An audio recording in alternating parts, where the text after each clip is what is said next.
25장의 말씀은 70년 포로 생활과 그리고 하나님께서 그 열국을 향한 진노의 잔을 말씀하였습니다. 자, 26장은 예레미야가 예루살렘 성이 실로와 같이 무너지고 흩어지게 되니까 너희는 여호와의 말씀을 들으라고 선포했습니다. 자, 이 말씀을 들은 제사장과 선지자들과 고관들과 백성들이 이 예레미야를 붙잡아서 재판하는 모습을 이곳에서 말씀하고 있죠. 그래서 이 예레미야의 이 말을 듣고 이제 지방의 장로들 몇이 일어나서 예를 들면서 이 예레미야를 살려준 그 말씀을 우리가 이게 보게 되는 것입니다. 그러면 예레미야가 성전에서 전한 하나님의 말씀이 무엇입니까? 그것이 1절에서부터 7절이죠. 자, 하나님께서는 이 예레미야에게 엄히 경고하십니다. 내가 너에게 준 이 말을 감하지 마라. 뭐 더하지도 못하겠지만은 감하지 마라. 내가 준 말 그대로 이제 가서 증거해라. 어디서 증거하느냐? 성전에서 예배하는 사람들, 그들 앞에서 모든 백성이 듣도록 오늘 이 예루살렘 성에서 증거하라. 그렇게 말씀하고 계십니다. 그러면서 그곳에서 지금 예배한다는 것, 그들이 예배하는 것이 어떤 것입니까? 제사를 드리는 거잖아요. 하나님께 속죄함 받으려고, 하나님의 은총을 구하고 하나님의 죄 용서함 받는 그 예배를 지금 제사를 지내고 있었던 것입니다. 그럴 때 오늘 하나님께서 그곳에 가서 이야기하라는 거예요. 그래서 예레미야가 그곳에 올라가서 하나님 말씀을 전하잖아요. 뭐라고 얘기합니까? 오늘 하나님께서 너희들에게 많은 선지자를 보내고 또 너희들이 악한 길로 거기서 떠나고 그리고 하나님 말씀에 순종하고 이 말씀대로 살면 너희가 회복해서 너희가 돌아오면 그 악한 길에서 벗어나면 하나님께서 너에게 은혜를 주시는데 만약에 그렇지 못한다 그러면 이 하나님의 이 예루살렘 이 성전이 바로 실로같이 되게 만들어서 오늘 실로가 모든 사람에게 저주거리가 됐던 것처럼 오늘 이 예루살렘 이 성이 모든 세계 사람들에게 저주거리가 되게 한다고 말씀해 주었던 것입니다. 자, 왜 이 하나님께서 이 예배 드리는 자들에게 그 얘기를 했죠? 지금 예배 집례자들이 누구였습니까? 제사장이 있었고 거기 보니까 선지자들도 있었고 그리고 고관들이 함께 있었고 또 지방에 있는 모든 사람들이 모여서 제사를 지낸 것이거든요. 그러니까 이때가 어떤 것이냐면 아마 이들이 보기에는 월삭의 예배가 아니었는가 이렇게 생각이 됩니다. 왜냐하면 월삭에는요 우리가 왕들이 함께 모이고 고관들이 함께 모여서 하나님 앞에 제사하고 그리고 하나님의 말씀을 그들이 받고 그런 것이 아닙니까? 그런데 오늘 거기에 누가 있었다 그랬습니까? 제사장들은 당연히 예배를 집행하니까 제물을 드려야 될 게 있어야 될 것이고 거기에 누가 있어요? 바로 선지자들이 있었다는 것입니다. 선지자들은 어떤 사람들이 하나님의 말씀과 뜻을 백성들에게 알려줘서 그 백성들의 그릇된 길을 돌아오게 만드는 것 아닙니까? 그러니까 우리가 이 하나님께서 예레미야를 보낸 거예요. 근데 이 예레미야는 어떤 사람이죠? 오늘 이들 예배에 초청받지 못한 선지자예요. 근데 우리 하나님 보세요. 초청받지 못한 이 예레미야를 보내셨어. 그들에게 진정한 하나님의 말씀의 뜻을 전해주고 있는 것입니다. 그래서 실로같이 된다. 사실 이스라엘 사람들, 제사장이나 이 선지자들, 이들은요, 이 실로같이 된다는 말은 너무 수치스러운 일이에요. 왜 그렇습니까? 이 실로는 어떤 곳이었죠? 이 하나님의 성막이 광야에서 지어져서 그곳에서 백성들이 훈련을 받지 않았습니까? 제사 제도를 보지 않았습니까? 그리고 하나님 그 성막 위에 하나님 항상 함께하는 것을 보여주지 않았습니까? 그래서 이 가나안 땅에 정복하고 들어와서 바로 이곳에다 정착했는데 엘리 제사장 때 어떤 일이 있었습니까? 블레셋이 쳐들어왔잖아요. 그러니까 홈리와 비나스가 그 아들이 이제 그 법궤를 가지고 블레셋과 싸워 이기려고 갔는데 오히려 하나님 법궤가 블레셋에 빼앗기는 그 수치가 당하지 않았습니까? 이 법궤를 빼앗김으로 말미암아 엘리 대제사장은 죽임을 당하고 그 아들들은 홈리와 비나스는 이 전장에서 죽고, 그리고 하나님 법궤가 이제 솔로몬 성전 지어질 때까지 하나님의 이 성막, 이 실로에 들어오지 못했잖아요. 실로에 있는 이 성막은 법궤가 없는 성막으로 좀 불명예스러운 지역으로 바뀌어져 있었잖아요. 그러니까 지금 오늘 예레미야가 하신 말씀이 바로 그래요. 너희가 지금 예배하고 하나님을 높이고 찬양한다는 이것이 너희들의 죄악과 악이 가득하기 때문에 돌이키라는 거예요. 너희들 제사를 하나님 안 받는다고 얘기하는 거 아닙니까? 여러분, 그러니까 이게 얼마나 황당한 일이에요. 우리가 하나님 앞에 드리는 예배인데 하나님이 안 받는다, 받을 수가 없다. 지금 그 얘기를 누가 하고 있는 거죠? 예레미야가 지금 하고 있다는 거예요. 그러니까 하나님께서는 이 예루살렘 성에서 드려지는 이 모든 제사와 예배는 하나님 안 받으신다는 거예요. 그러니까 오늘 그 예배에 참석했던 사람들이 가만히 있겠습니까? 그냥 분노했죠. 그래서 이 사람들이 전부 모여서 예레미야를 붙잡은 거예요. 그리고 왕궁에 있는 고관들을 다시 불러서 오늘 예레미야가 우리에게 저주를 퍼부었다. 우리가 드려진 하나님, 우리가 섬긴 이 하나님, 이 성전을 헐어버리겠다고 얘기하신다 그랬다. 오늘 여기에 저주를 퍼부으니까 우리가 이를 죽이자. 사실 이 예레미야가 요시야 왕 때부터 시작해서 23년 동안 계속해서 이 예언의 말씀을 하고 있었던 것 아닙니까? 이 사람들 속에서는 예레미야가 가시와 같은 존재. 그러니까 이참에 하나님의 성전을 못 오겠으니 우리 오늘 일을 한번 해결해 보자. 백성들과 제사장들과 선자들과 왕궁에서 내려온 고관들과 지방에서 온 이 장로들이 모여서 이제 재판을 하게 된 것입니다. 이때 이 재판의 고발자가 누구지요? 바로 여기 제사장과 선지자들이라는 말입니다. 11절의 말씀 보니까 고관들과 백성들에게 예레미야를 죽일 것을 얘기합니다. 왜 그랬어요? 이 예루살렘 성, 하나님이 계신다, 우리가 믿는 이 성을, 또 이 성전을 못 오겠다는 거예요. 이 성전 모독죄로 죽이자는 거지요. 자, 그럴 때 오늘 모든 사람 모였을 때 예레미야는 어떤 얘기합니까? 그냥 죽음의 자리에, 그 자리에 그 변론하지요. 12절과 13절 말씀 보니까 너희 길과 행위를 고치고 너희 여호와 하나님 목소리를 청조하라.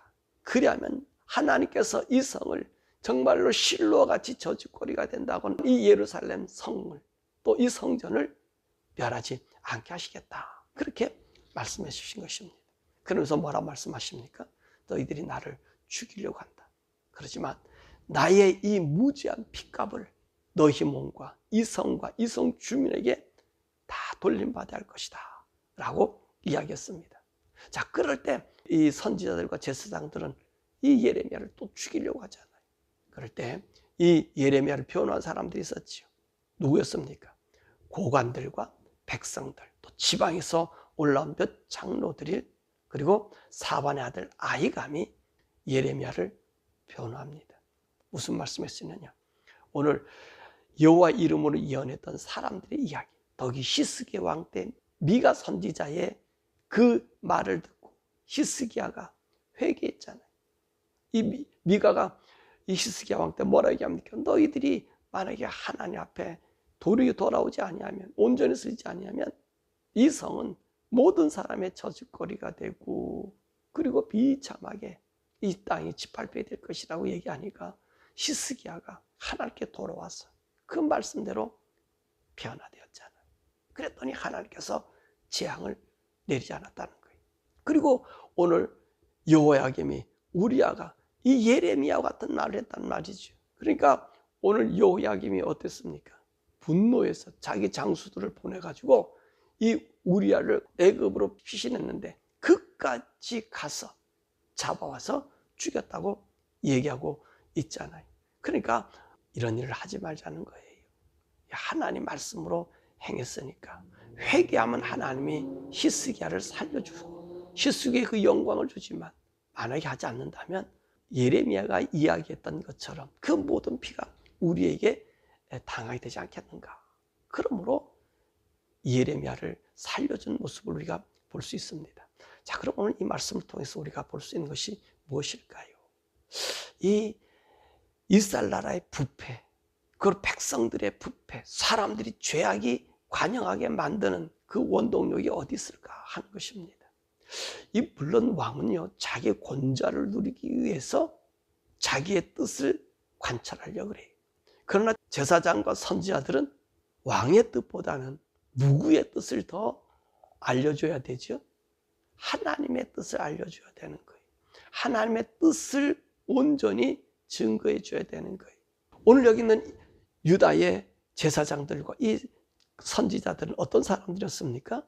왕의 뜻과 부합한 사람들이, 왕의 뜻이 이거다 그러면 그 왕의 뜻에 맞춰서 백성들을 가르치고, 그리고 백성들을 가르친 그 속에서 그들의 죄와 악을 번제케 했다는 것입니다.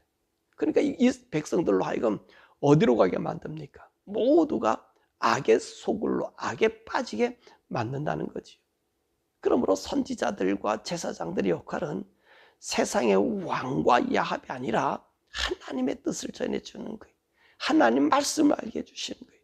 네가 죄 있으면 죄 있다라고 얘기하고, 이성이 무너지면 무너질 것이라고 얘기하고, 하나님이 이 뜻을 따르지 않으면 정말로 실로같이 수치를 당한다라고 하는 것을 제사장들이 알려줘야 돼요. 근데 보세요. 오늘 자기들이 모여 하나님께 예배하겠다 모이던 이 제사장들과 이 서기관들은 하나님의 뜻과는 상관이 없어요. 왕의 뜻이고 세상의 뜻이고 우상의 뜻이고 자기들의 뜻이에요. 그러니까 이곳에 누가 보냅니까? 하나님께서 그들을 살릴 수 있는 하나님의 선지자 예레미야를 보내는 거예요. 그러니 누가 제일 싫어해요? 여기서 이 제사장들과 선지자들이 예레미야를 제일 싫어하는 거예요.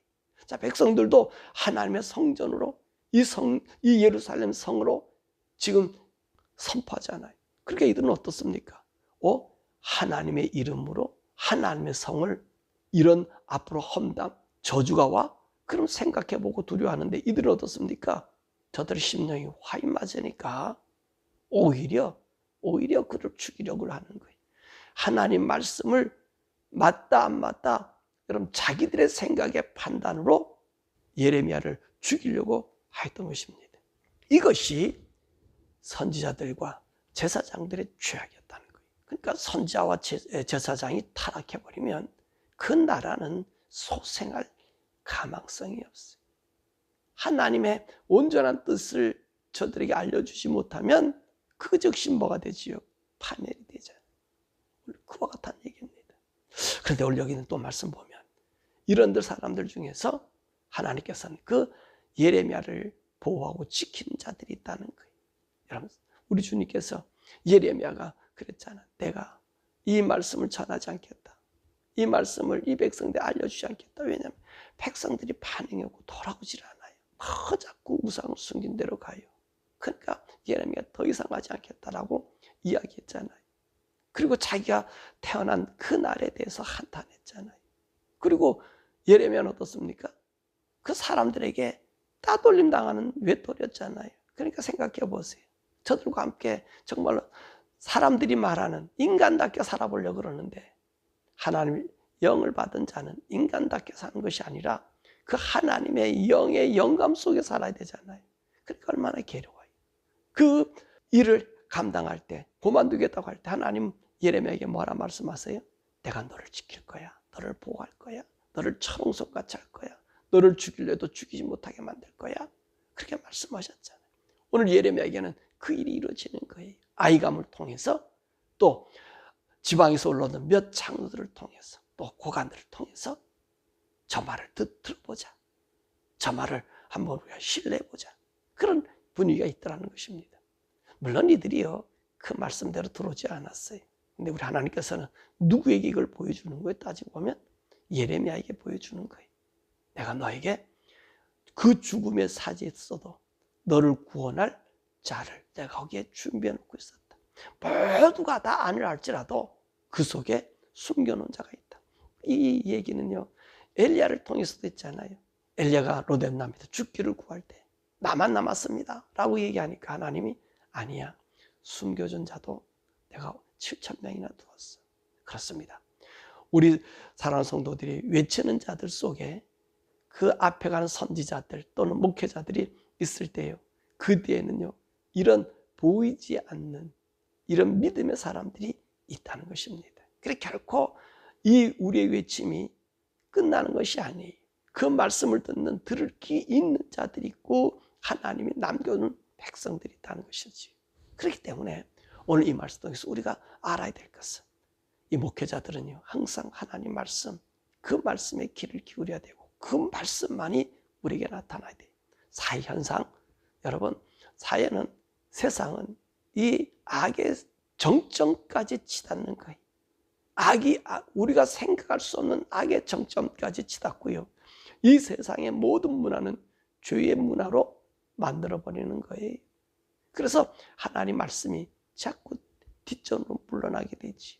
그러니까 지금 이 교회 목회자들이나 이 신학자들이 타락해서 무슨 얘기까지 나오냐면 영혼 사멸설까지 나와. 이 영혼 사멸설은 안식교들이 하는 얘기거든요. 근데 이 안식교들이 하는 이 얘기, 영혼 사멸설, 이 사멸설이 지금 이 교회에 들어오니까 하나님이 어떤 하나님 되어버린다 그랬습니까? 일반적인 하나님이, 일반 신이 되어버리는 거예요. 왜 이래? 이게 종교 간의 대화라든지 뭐 다른 이런 사람들을 끄집어와서 우리가 함께 일해보자. 어떻게 함께 일할 수가 있습니까? 근본적으로 다른데 오늘 지금도 외치는 게 뭐지요? 근본적으로 다르다고 예레미야가 얘기하고 있잖아요.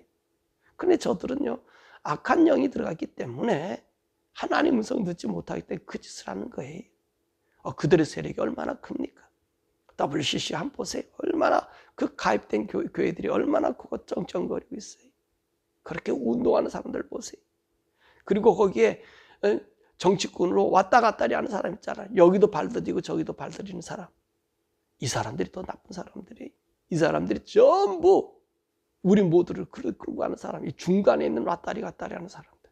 여러분, 우리 목회자들은 그래서 안 됩니다. 우리는 우리 생명을 주님께 드린 자들이에요. 그래서 사명자라 그러잖아요. 우리 목숨 주님 앞에 드는 자예요. 그래서 소명자라 그러잖아요. 내가 불렀으니 내 말만 하라고 얘기하는 자들이 바로 목회자들 아닙니까? 목회자들, 여러분들, 우리 모두가 하나님 말씀이 어두운 세대예요. 하나님 말씀, 그 문화에 휩쓸리게 하면 안 돼요. 바울은 얘기했잖아요. 이 세대를 본받지 마라. 여러분, 이 세대는요, 악의 정점까지 치닫기 때문에 모든 문화를 그 문화로 만들어요. 모든 법이 그 법으로 가요. 우리가 지금 눈으로 보고 있잖아요. 어린아이들에게 지금 LGBTQ 이 문화가 자연스럽고 바르게 교육받으면 그게 어떻습니까? 사회가 그러니까 그렇다고 얘기하는 거예요. 그렇기 때문에 우리 자녀들과 우리들이 성령으로 충만해서 내가 우리 집안의 선지자예요. 내가 우리 집안의 하나님의 말씀을 집행한 제사장이고, 그러니까 여러분들, 우리 성도들, 여러분 하나, 또 목회자분들이 그 교회에서 그 하나님 말씀만을 전해주고 이 세대 문화에 저항할 수 있는 힘을 가져야 되는 거예요. 그렇지 않으면 다 어떤 사람이 되어버립니까? 오늘 예레미야 시대에 이 여호야긴과 함께 야합한 이 제사장들과 서기관들 모두잖아, 모두. 한 사람 빼놓고, 예레미야 빼놓고. 근데 그 중에 누가? 오히려 백성들이 두려워하고 있더라는 거예요. 안다는 거예요. 지금도 그렇잖아요. 동성연애 인정하는 사람들, 교단들. 여러분, 우리 거기서 머뭇거리니까 누가 떠나요? 백성이 떠나고 성도들이 떠나요. 성도들이 아니라고. 아니, 하나님의 진리를 가르치는 사람은 그 둘러앉아 있고 그 백성들 말씀을 들은 사람은 떠나고. 이게 어떤 현상이에요? 이게 이 저주받을 현상 아니에요? 저주받을 이 세대가 우리에게 도래한 거예요. 이런 문화들이 앞으로 가득 찹니다. 우리 성도들은 무식할 정도로 하나님 말씀을 우리가 지켜야 되고, 목회자는 무식할 정도로 우리 성도들을 그렇게 하나님 말씀 외에는 없음. 왜냐하면 떠나면 죄요 죽음이요 멸망이죠. 영원한 지옥이죠. 이 지옥에 들어가지 않게 목회자들은요, 세상 섞지 마세요. LGBT 교단에 있는 사람 왔다리 갔다리 인정할 수도 있고 용인할 수도 있고 이해할 수 있다. 그런 말조차도 하면 안 돼. 그 옛날에는 그런 말은 자 죄인으로 취급해버렸거든요. 교회에서 어떻게 게이들 동성연애자들이 있을 수 있습니까? 그런 말 자체가 죄스럽고 부끄러워서 목사들 모임에 할 수가 없었던 거예요. 근데 지금 뻗어시 얘기하고 있어요. 이해했다는 얘기는 그와 함께 했다는 거예요. 그런 목사님들, 이해했다는 목사님들 돌이키시기. 잘못하면 백성 다 죽여요. 성도 다 죽여요. 그 안에는 우리 목사님들 다 오셨어. 거룩한 우리 백성들을 살려야 되잖아. 아니, 여러분을 살아야 되잖아요. 여러분들이 정말로 천국 가야 되잖아. 천국 전하는 하나님 전해놓고 자기가 그들도 못 들어가게 하는 이 바리새인의 길을 걸어가지 말아야 되지 않겠어요? 바라보는 연하긴 이 세대 속에서 하나님 말씀만 증가하는 죽음이 우리에게 온 이 예레미야 같이 있다 할지라도 돕는 자가 있다는 거예요. 구하는 자가 있다는 거예요. 하나님이 우리 편, 우리 걸어가는 게 성령님 우리 편. 그분이 여러분 인도하실 테니까 믿음의 담력을 가지고 이 세상에서 예레미야 같은 하나님의 정말로 쓰임받은 모두가 아닌데 바로 당신이라고 하나님 인정해 주는 그런 목회자들 되기를 주님의 이름으로, 또 그런 성도들 되기를 우리 모든 우리 교회 성도들과 이 방송을 보는 성도 되기를 주님의 이름으로 축원합니다. 자, 우리 시간에 함께 기도하죠. 저는 항상 이런 생각을 해봅니다. 내가 과연 어느 쪽에 있는가? 많은 사람들 쪽에 있나? 아니면 하나님 편에 있는가? 그 생각을 많이 해요. 사람 편에 있어서 엉기덩기 좋게 지내다가 그러다가 오늘 여기 있는 예레미야의 이 제사장들이나 이 선지자들처럼 하나님과 상관없는 분명히 하나님의 성전에서 그 앞에서 거룩한 의식과 예식과 말씀이 지금 전해지고 있잖아요. 근데 하나님은 그건 내 말 아니야 라고 얘기하는 것 아닙니까? 예레미야를 통해서. 저와 여러분들이 항상 의문을 가지십시오. 내가 하는 말, 내가 믿는 이 예수님은 바른 예수님인가? 내가 전하는 말은 하나님의 말씀인가? 우리가 구분하고 증거해서 우리 모두가 하나님 말씀 되게, 또 우리 목회자들은 하나님 말씀 생명만을 전해야 될 사람이에요. 오늘 거짓 선지자들로 속에 있는 오늘 이 예레미야의 시대에 이 선지자들, 제사장이 되지 않게 해달라고 우리가 함께 기도하고, 우리 성도들은 구별된 삶을 살아서 하나님이 나의 하나님 것을 날마다 인지하며 살 수 있도록 성령님 우리에게를 인도해달라고 우리 주여 부르기